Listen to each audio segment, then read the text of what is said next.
Welcome to today's Lost Souls, where we bring you the most impactful and unforgettable stories from around the world. Today, we remember the lives of remarkable individuals whose legacies continue to inspire and resonate. From iconic musicians to trailblazing activists, join us as we celebrate their extraordinary contributions and bid farewell to those who have left an indelible mark on our lives. Stay tuned for a journey through their incredible stories. Genie Francis. Genie Francis, a beloved figure in daytime television best known for her iconic role as Laura Spencer on General Hospital, has passed away at the age of 62. Her legacy is woven into the very fabric of soap opera history, remembered not only for her acting brilliance but for the deep emotional connection she forged with millions of viewers over decades. Born in Englewood, New Jersey, Genie's love for acting began early. By the age of 14, she had already stepped into the world of television. But it was in 1977, when she took on the role of Laura on General Hospital, that her life, and the landscape of daytime TV, changed forever. She became a cultural icon almost overnight, and her on-screen romance with Luke Spencer, played by Anthony Geary, turned into the most famous storyline in soap opera history. Their wedding in 1981 drew over 30 million viewers, the highest-rated episode in soap opera history, turning the fictional couple into household names. Genie's portrayal of Laura was heartfelt, raw, and deeply human. She brought vulnerability, strength, and grace to the screen, making her character feel real in a world of fiction.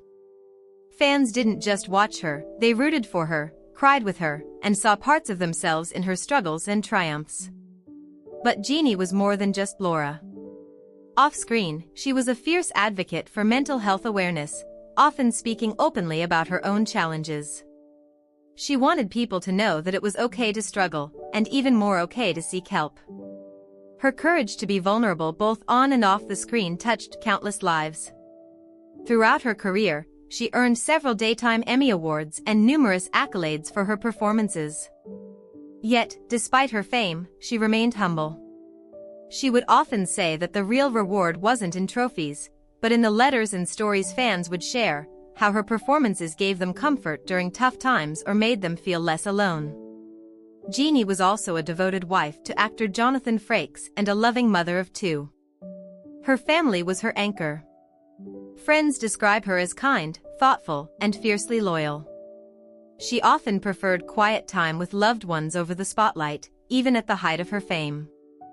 As the lights dim on the long, unforgettable life of Genie Francis, her memory shines brighter than ever. Through her characters, her advocacy, and her compassion, she left behind not just memories, but a legacy of empathy, resilience, and heartfelt storytelling. Jimmy Carter. Jimmy Carter, the 39th President of the United States and one of the most enduring figures in American political and humanitarian history, has passed away at the age of 100.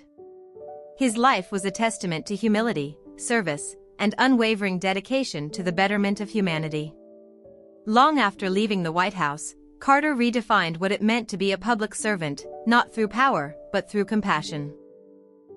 Born in Plains, Georgia, in 1924, James Earl Carter Jr. was raised in a modest, hardworking family.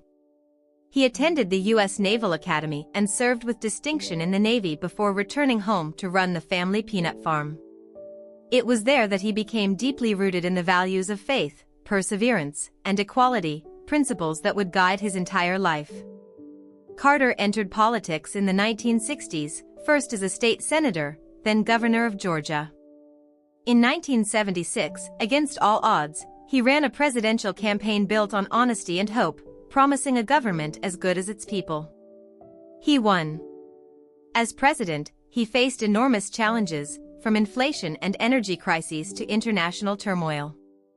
But among his greatest achievements was the Camp David Accords, a landmark peace agreement between Egypt and Israel. His presidency, though often politically criticized, was morally courageous. After leaving office in 1981, Carter didn't retreat from the world stage, he expanded his influence in new, selfless ways. Through the Carter Center, he championed human rights, fought disease in the world's poorest regions, monitored elections, and promoted peace where it was least expected. He helped nearly eradicate guinea worm disease and dedicated decades to eliminating poverty, injustice, and preventable suffering. Carter was also known for his hands-on work with Habitat for Humanity, often seen, well into his 90s, with a hammer in hand, building homes for those in need. He believed that true leadership meant lifting others up, not standing above them. He was a man of deep Christian faith, a devoted husband to Rosalynn for more than 75 years, a father, a grandfather, and a beacon of what integrity in public service looks like. Despite personal health struggles in his later years, he faced them with grace and optimism, continuing to inspire millions around the globe. Jimmy Carter's passing is the closing of a chapter in American history, but his spirit will live on in the values he embodied: peace, service, and love for all people. Rosalynn Carter. Rosalynn Carter, the former First Lady of the United States and a quiet powerhouse in American public life, has passed away at the age of 96. More than just the devoted wife of President Jimmy Carter, she was his closest advisor, a passionate advocate for mental health, and a woman whose gentle voice carried the strength of 1,000 hearts. Born Eleanor Rosalynn Smith in Plains, Georgia, in 1927, she grew up in the same small town where she would later meet the love of her life. Their bond formed early, and they married in 1946. From that day on, their journey became one of unwavering partnership. Whether navigating the rough waters of politics or building homes for the poor, they did it together. Rosalynn Carter redefined what it meant to be a First Lady. During Jimmy Carter's presidency from 1977 to 1981, she didn't just host dinners or plan state events. She sat in on cabinet meetings.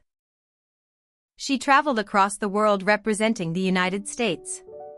She advised her husband with grace, intelligence, and honesty. She was not behind him, she was beside him. Her greatest legacy, however, may be her pioneering work in mental health advocacy. Long before the world began openly discussing mental health, Rosalynn was already there, breaking down stigma, pushing for services, and speaking for those who couldn't speak for themselves.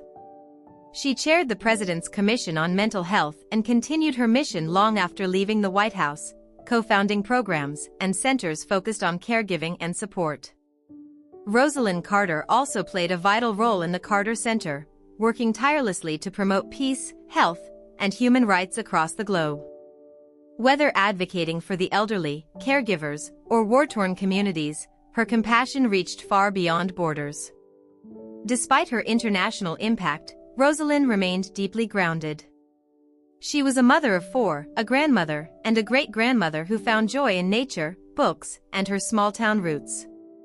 Her love story with Jimmy Carter spanned more than 75 years, one of the longest presidential marriages in history, a partnership marked by mutual respect, shared faith, and an unshakable commitment to others. With her passing, the world loses not only a First Lady but a true humanitarian. Quiet yet powerful, gentle yet resolute, Rosalynn Carter's legacy is etched into the hearts of millions who were touched by her warmth, wisdom, and courage. Linda Lavin. Linda Lavin, the award-winning actress best known for her iconic role as Alice Hyatt in the hit sitcom Alice, has passed away at the age of 86. A Broadway star turned television legend, Linda left behind a legacy that bridged generations, blending laughter with depth, charm with power, and performance with purpose. Born in Portland, Maine in 1937, Linda was immersed in music and theater from a young age. Her mother was an opera singer and her father a businessman with a love for the arts. That early exposure to performance shaped her destiny. After graduating from the College of William and Mary, she set her sights on the New York stage, and she made it there with a force that couldn't be ignored. Her early career blossomed on Broadway in the 1960s and 70s, where she earned critical acclaim for her roles in productions like Last of the Red Hot Lovers and Gypsy. Linda's energy, impeccable timing, and emotional range made her a favorite among theatergoers, and she quickly earned a Tony Award and multiple nominations throughout her life.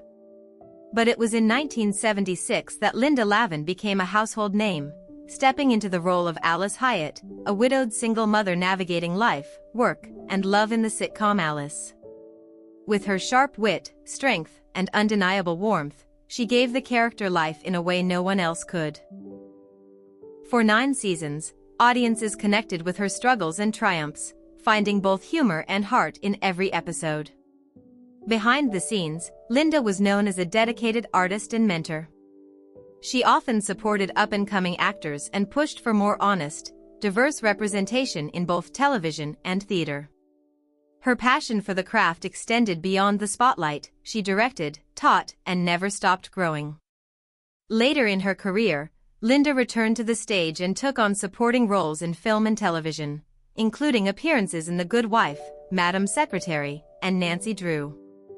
No matter the role or medium, she brought a fierce intelligence and emotional authenticity that resonated deeply.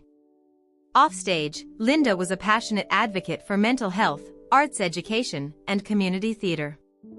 She believed in the power of performance to change lives, and she gave generously of her time and talent to ensure the arts remained accessible. Linda Lavin's passing marks the end of an era, but her influence continues to echo on stage, on screen, and in the lives of the many she inspired. She was more than a performer, she was a storyteller, a trailblazer, and a beloved friend to all who knew her work. Steve Bakunas. Steve Bakunas, a multifaceted talent known for his work as an actor, director, artist, and community builder, has passed away at the age of 69. Though he often preferred to stay out of the spotlight, Steve's contributions to the arts and his unwavering dedication to uplifting others left a lasting legacy far beyond the stage or screen. Born with a restless creative spirit, Steve began his journey in the theater world as an actor, performing in various productions that showcased his depth and range. But it wasn't just acting that captured his heart. Steve soon found himself drawn to directing, writing, and even set design. He had a keen eye for detail and a passion for storytelling that allowed him to transform even the simplest of spaces into powerful stages for emotional truth. He gained wider recognition through his involvement in regional theaters and independent productions, where his collaborative spirit and commitment to authenticity made him a beloved figure among fellow artists. One of his most cherished endeavors was his work at the Red Barn Studio Theater in Wilmington, North Carolina, a place where he and his wife, the acclaimed actress Linda Lavin, created a vibrant haven for local talent. Together, they nurtured a space that was as much about art as it was about community. Steve wasn't only a man of the arts, he was also a skilled carpenter and visual artist. His hand-built furniture and expressive paintings told stories of resilience, humanity, and the beauty of everyday life. His creative talents knew no boundaries, and he used them generously to serve those around him. He often volunteered his time and skills for community restoration projects, built sets for local schools, and helped young people find purpose through art. He had a special gift for mentoring, often recognizing talent in those who didn't yet see it in themselves. Whether he was directing a show, crafting a piece of furniture, or simply listening, Steve had a way of making people feel seen and valued. He brought a sense of calm and wisdom into every room, always more interested in connection than recognition. Those who knew Steve describe him as kind, humble, and profoundly intuitive. His life was not driven by fame, but by a deep desire to create, to heal, and to bring people together. His partnership with Linda Lavin was a shining example of creative and emotional unity. They built not just a life together, but a legacy of giving back. Steve Bakunas may have stepped away from the stage, but the art he created, the lives he touched, and the love he shared will continue to inspire and echo for generations. Martin Cummins. Martin Cummins, a distinguished figure in the world of theater and education, has passed away at the age of 71. Known not only for his refined talent as a stage actor but also for his unwavering devotion to teaching and mentoring the next generation, Martin leaves behind a legacy carved in performance, passion, and purpose. Born in London, Martin grew up surrounded by literature and performance. He was captivated early on by the works of Shakespeare, Ibsen, and Beckett, often reciting their words long before he ever stepped foot on a formal stage. His love for drama became his calling, and he went on to train at the prestigious Royal Academy of Dramatic Art, RADA, where he quickly developed a reputation as a performer of remarkable range and emotional depth. Martin's career spanned over 4 decades and took him across stages in the UK and beyond. He was celebrated for his masterful portrayals in classic and contemporary theatre, with standout performances in King Lear, The Crucible, and An Inspector Calls. Audiences and critics alike praised his ability to completely dissolve into a character, bringing new layers to roles that had been performed countless times before. His voice was commanding yet gentle, his presence magnetic yet grounded. But what truly set Martin apart was not just his work under the spotlight, it was the light he cast behind the scenes. Later in his career, Martin shifted focus toward education and mentorship, becoming a beloved drama teacher at several institutions, including the Royal Conservatoire of Scotland and the Guildford School of Acting. To his students, he was more than a teacher, he was a guide, a confidant, and a source of endless inspiration.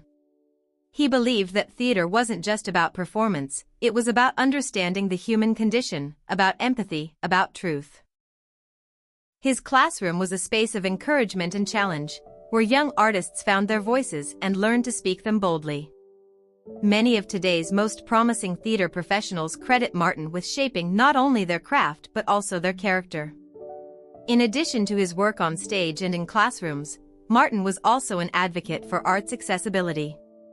He spent much of his later years supporting programs that brought theater to underserved communities, and he often volunteered his time directing youth theater productions in small towns across England. Though private by nature, Martin was known for his warmth, his wit, and his love of conversation. He was a man of books, of tea, of long walks through the countryside, and of fierce loyalty to those he cared about. He lived quietly but deeply, with integrity woven through every chapter of his life. Martin Cummins may be gone from the stage, but the echoes of his performances, the impact of his mentorship, and the hearts he touched remain. His life reminds us that true artistry is not only in what we create but in how we uplift others along the way. Charles, a name that evokes countless memories depending on the circles in which it was spoken, passed away at the age of 78. Whether known for his quiet wisdom, community presence, or creative pursuits, Charles left behind a legacy that spoke volumes, without ever needing to raise his voice. His life was one of enduring strength, resilience, and quiet inspiration. Born in 1946 in a modest home in the American Midwest, Charles grew up during a time of cultural transformation and national challenge. His early years were shaped by the values of hard work and integrity. Raised by a schoolteacher mother and a factory worker father, he was instilled with the discipline of learning and the importance of perseverance. Education was his anchor, and he excelled in school, not because he chased grades, but because he was genuinely curious about the world. As a young man, Charles served in the military during a tumultuous time. Those years taught him more than just the meaning of duty. They revealed to him the fragility of life and the strength of the human spirit. Upon returning home, he used the GI Bill to pursue a college degree in literature, a subject that stirred something deep inside him. He found solace in poetry and the written word, eventually becoming a beloved high school English teacher, known for reciting lines of Shakespeare and encouraging even the shyest students to find their voice. But teaching was only one facet of Charles's life. He was a devoted husband to his wife of over 50 years, Marianne. Their love story began in a library and endured through thick and thin. Together, they raised 3 children, each of whom inherited a piece of Charles's quiet determination and steady heart. His grandchildren remember him as the man who never said no to reading them a story, who built tree houses with his bare hands, and who made every moment feel like a quiet adventure. Outside of family and teaching, Charles was a community pillar. He volunteered at the local library, led writing workshops for underprivileged youth, and served as a mentor to many. He believed that everyone had a story worth telling. Some just needed someone to listen first. In his later years, Charles continued writing, leaving behind journals filled with reflections, short stories, and personal essays. His words now serve as a time capsule, capturing not just the events of a life, but the emotion and soul behind them. His passing is not just the loss of a man, but the closing of a chapter filled with wisdom, compassion, and grace. Charles's legacy will live on through those he taught, those he loved, and the many quiet lives he touched. He may not have sought the spotlight, but he lit the way for many, and in doing so, left the world better than he found it. James Foley, James Foley, the acclaimed American director known for his work on Glengarry Glen Ross, the 50 Shades sequels, and the Netflix series House of Cards, passed away peacefully in his sleep on May 8, 2025, in Los Angeles after a prolonged battle with brain cancer. He was 71 years old. Born on December 28, 1953, in Brooklyn, New York, Foley pursued his passion for filmmaking at New York University and the University of Southern California. His directorial debut came with the 1984 film Reckless, which set the stage for a prolific career spanning over 3 decades. Foley's early work included the 1986 crime drama At Close Range, starring Sean Penn and Christopher Walken, which garnered critical acclaim for its intense storytelling and performances. He continued to make a mark with the 1992 adaptation of David Mamet's play Glengarry Glen Ross, featuring a stellar cast including Al Pacino, Jack Lemmon, and Alec Baldwin. The film was lauded for its sharp dialogue and powerful performances, earning Pacino an Oscar nomination and a Golden Globe Award. In the realm of television, Foley directed episodes of acclaimed series such as House of Cards, Billions, and Twin Peaks, showcasing his versatility across different formats and genres. Foley also made significant contributions to the music industry, directing several of Madonna's music videos in the 1980s, including Papa Don't Preach, Live to Tell, and True Blue. Despite facing challenges, including a hiatus from filmmaking after a negative experience with the film Perfect Stranger, Foley returned to direct 50 Shades Darker, 2017, and 50 Shades Freed, 2018, both of which achieved box office success. James Foley is survived by his siblings, Kevin, Eileen, and Joanne Foley, and his nephew, Quinn Foley,